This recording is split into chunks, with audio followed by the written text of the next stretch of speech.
Assalamualaikum warahmatullahi wabarakatuh. Salam pramuka, izin kakak-kakak, kamabigus dan pembina pendamping peserta kegiatan perkemahan besar pramuka golongan penegak tingkat SMA se-Kabupaten Kampar yang keempat tahun 2026 yang dilaksanakan oleh MKKS SMA SLB Kabupaten Kampar. Banyak pertanyaan terkait dengan petunjuk teknis perlombaan kepada kami. Kembali kami sampaikan, pada prinsipnya panitia sudah menyusun petunjuk teknis kegiatan, petunjuk pelaksanaan kegiatan juklak dan petunjuk teknis perlombaan. Nah, itu tidak ada perubahan lagi ya Bapak Ibu, sesuai dengan petunjuk teknis yang sudah disusun bersama-sama.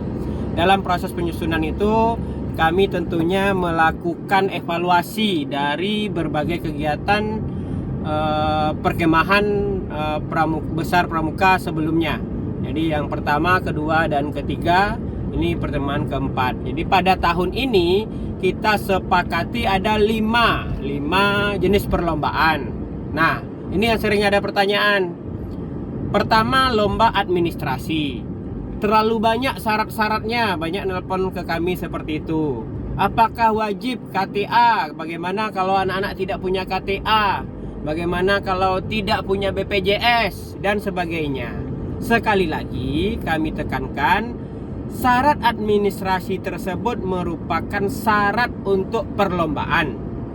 Kalau syarat untuk mengikuti perkemahan selagi ditugaskan oleh kepala sekolah dan merupakan siswa di SMA tersebut ditugaskan oleh kepala sekolah, ya tentunya boleh. Terlepas dari dia memiliki KTA atau tidak, yang jelas kalau ditugaskan oleh kamabigusnya, oleh kepala sekolahnya mengikuti perkemahan, itu diperbolehkan, tidak ada masalah. Nah, bagaimana dengan syarat-syarat tadi? Mengapa dimasukkan dalam juknis? Sekali lagi, itu masuk di juknis perlombaan.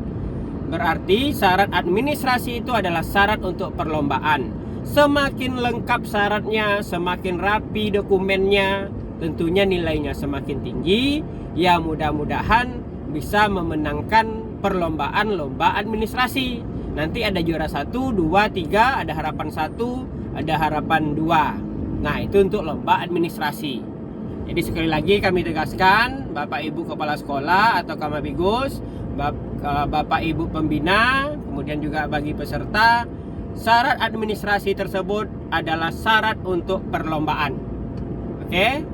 Nah, jadi kalau lengkap bagus sekali. Kalau tidak lengkap ada yang kurang, ya mudah-mudahan dari segi yang lain bisa dilengkapi. Mungkin dari satu sisi kurang nilainya, tapi dari segi yang lain mungkin bisa pula maksimal nilainya.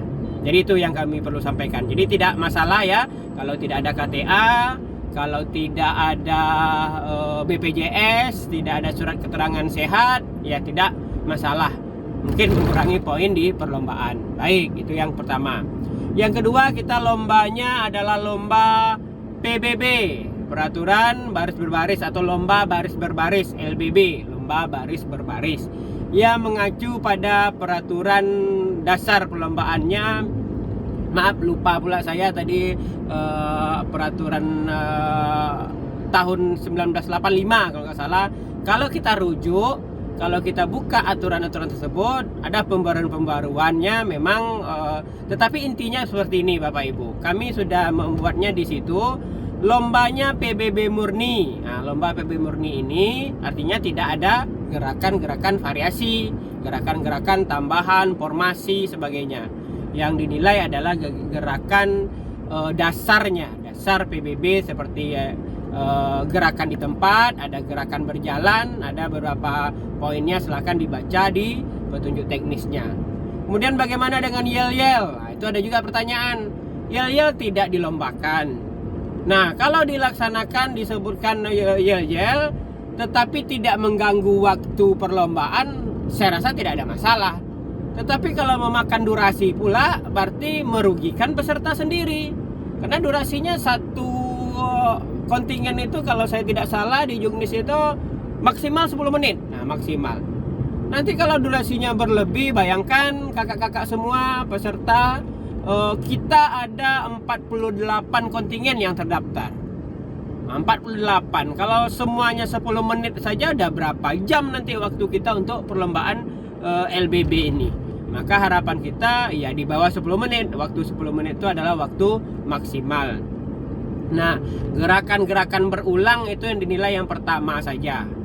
Nah, jadi kalau berulang-ulang gerakannya, misalnya 2 langkah ke depan, nanti ada lagi 2 langkah ke depan lagi misalnya, atau 3 langkah lagi. Nah, itu gerakan yang pertama atau aba-aba pertama yang dinilai. Itu nanti dijelaskan oleh tim penilainya. Yang jelas juknisnya kita buat seperti itu. Nah, jadi yel-yel sekali lagi diperbolehkan tapi tidak masuk dalam item penilaian. Nah, jadi tidak mengganggu durasi.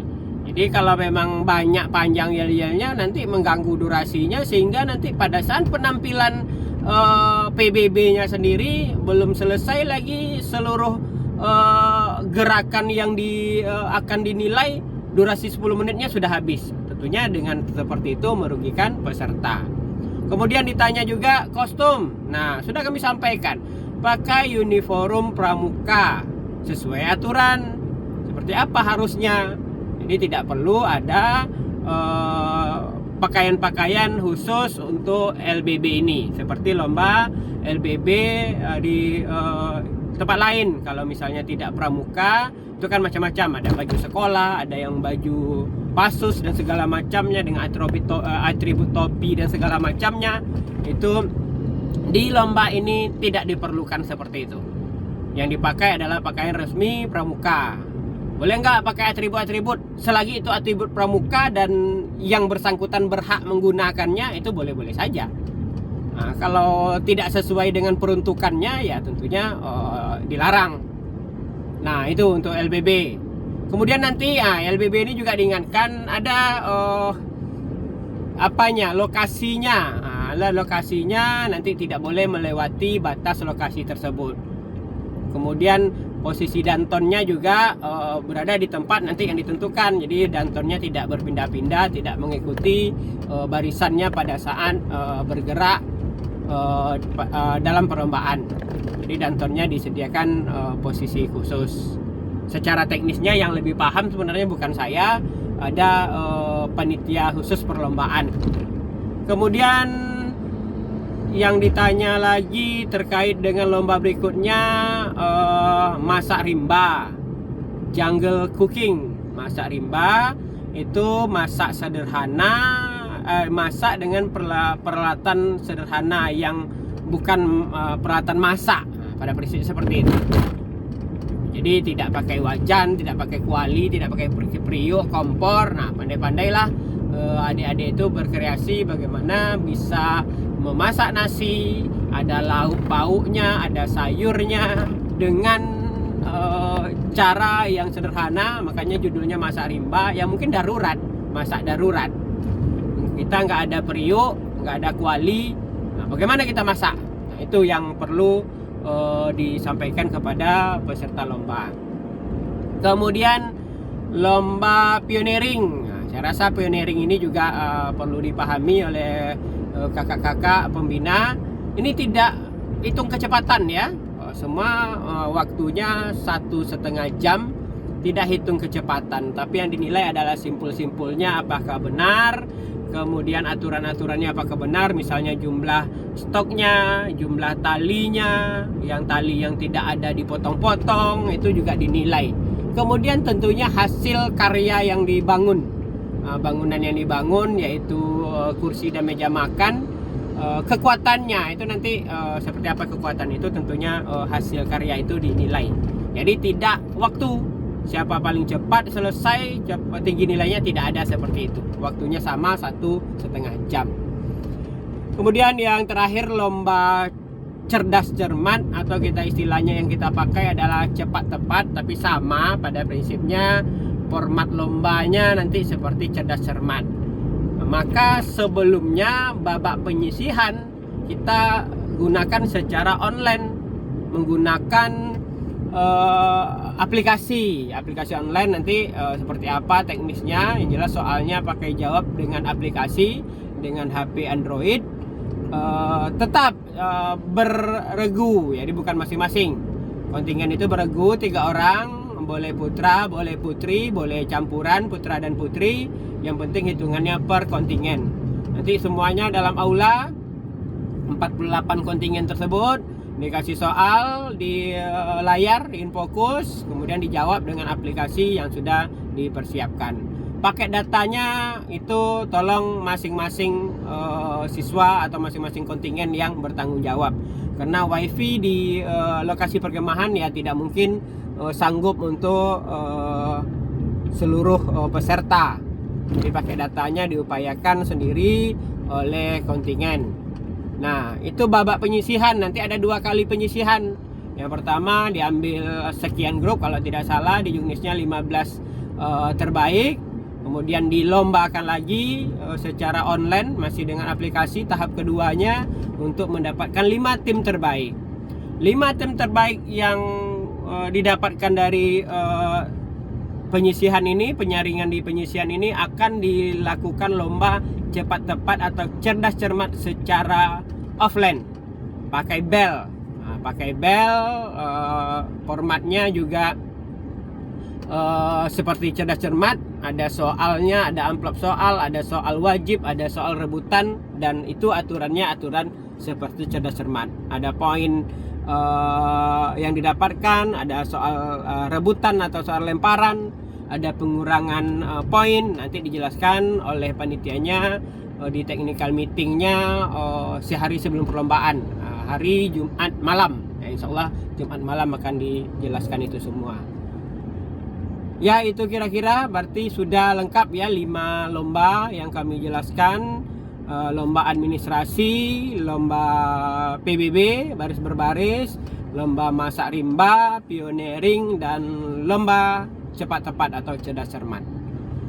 Kalau ada masih yang ragu, kakak-kakak semua, bapak ibu Kamabigus atau kepala sekolah, silakan untuk konfirmasi atau tanyakan langsung di grup. Mungkin yang lebih tepatnya menjawab nanti ada bagian khusus perlombaan. Kalau saya berupaya untuk menjelaskan melalui video ini, sebenarnya saya hanya di kesekretariatan, yang teknis perlombaannya yang lebih tahu nanti bidang perlombaan. Oke, terima kasih. Wabillahi taufiq wal hidayah. Wassalamualaikum warahmatullahi wabarakatuh.